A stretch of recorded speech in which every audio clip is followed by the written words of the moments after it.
The degree to which our policy process becomes ossified and captive to the politics of the moment is the degree to which we have perverted the interagency process. The interagency process is supposed to be about experts coming together to get the very best fine-tuned policy, and we messed that up in the early days of Abu Ghraib. We continue to mess that up in many, many ways, and we don't serve U.S. interests very well, whether it's in diplomatic circles or military circles, or I give you a perfect example.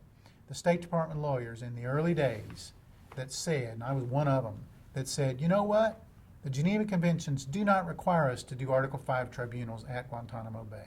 Article 5 doesn't apply as a matter of treaty law. It just doesn't. So Article 5, of course, says in cases where there are doubt, you must convene a detainee tribunal to sort that out, to hear the facts, etc.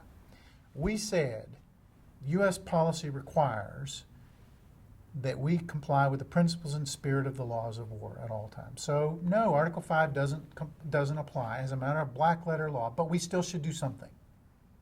As the second you get somebody to Guantanamo, and we said this, and it was ignored, because people said, well, we don't care, the law doesn't apply.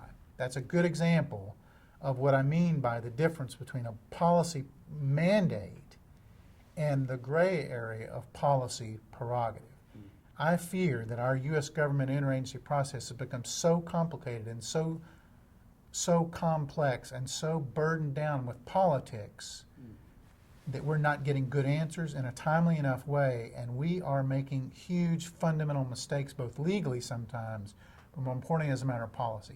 Did it hurt U.S. government in the larger picture that we didn't have a detainee status review process the minute people came to Guantanamo? You better believe it did. It had devastating consequences.